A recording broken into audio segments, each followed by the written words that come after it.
कहते हैं कि प्रकृति समय समय पर इंसानों को ये याद दिलाती रहती है कि उन्हें इस पृथ्वी पर किराएदार की तरह रहना चाहिए, मालिक की तरह नहीं। और आज म्यांमार और थाईलैंड में भूकंप के रूप में प्रकृति ने एक नया रिमाइंडर भेजा है।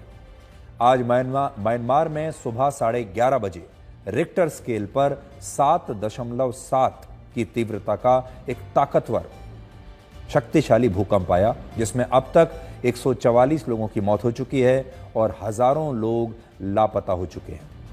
इस भूकंप का केंद्र म्यांमार के मांडले शहर में था, लेकिन इस भूकंप के झटके भारत, थाईलैंड, बांग्लादेश और चीन में भी महसूस किए गए।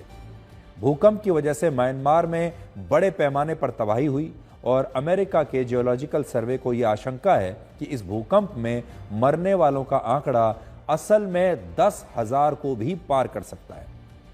आज जब आप बड़ी बड़ी इमारतों को धाराशायी होते हुए देखेंगे तो आपके मन में यह सवाल जरूर आएगा कि आप लोग जहां रहते हैं वहां की इमारतें, आपके घर ऐसे भूकंप से कितने सुरक्षित हैं।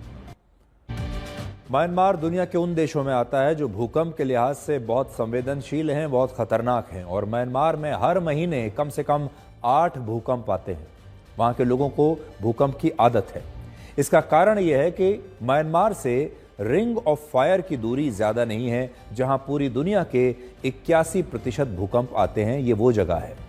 इसके अलावा म्यांमार इंडियन प्लेट्स और सुंडा प्लेट्स के बीच है, जिसकी वजह से इन प्लेट्स के टकराने से म्यांमार में भूकंप बनते रहते हैं और इस फॉल्ट को सागाइन फॉल्ट कहते हैं। आज आपके मन में यह सवाल जरूर आएगा कि अगर भारत के दिल्ली, मुंबई, बेंगलुरु या चेन्नई जैसे शहर में रिक्टर स्केल पर 7.7 की तीव्रता वाला भूकंप आ जाए तो इन शहरों का क्या हाल होगा।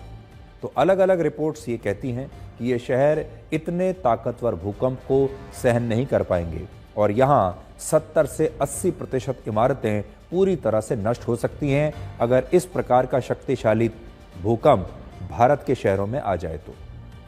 इन राज्यों में एक समस्या यह भी है कि यहां पर घनी आबादी रहती है और यहां 45% इमारतें बिना नक्शे के और बिना अनुमति के बनाई गई हैं। इनका कोई अप्रूवल भी नहीं है और इन्हें बनाने वाले ठेकेदार इतने काबिल भी नहीं है और इनके पास ज़्यादातर लोग जो ऐसे हैं हमारे यहाँ देश में, जो बिल्डर्स हैं, ठेकेदार हैं, जो मकानों को बनाते हैं, उनके पास ना तो काबिलियत होती है और ना ही अप्रूवल होता है।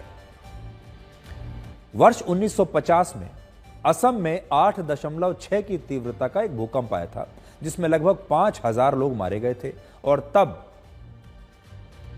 ये कहते हैं कि तीव्रता का जब 7 की तीव्रता का भूकंप आता है तो इसका मतलब होता है कि ये जापान के हिरोशिमा पर गिराए गए 700 परमाणु बम के बराबर होता है। आज हम यही कहेंगे कि भारत को म्यांमार के भूकंप से सीख लेनी चाहिए और हमारे शहरों को इस प्रकार से अब आगे विकसित करना चाहिए जिससे ये भूकंप की आपदा को सहन करने की शक्ति अपने अंदर पैदा कर सके। और उसके लिए हमें ये देखना होगा कि हमारे देश में जितनी भी बिल्डिंग्स बन रही हैं, जो मकान बन रहे हैं, उनमें इस बात का ध्यान रखा जाए कि वो इतने शक्तिशाली और उस टेक्नोलॉजी से बने कि वो भूकंप के ऐसे झटकों को सहन कर सके।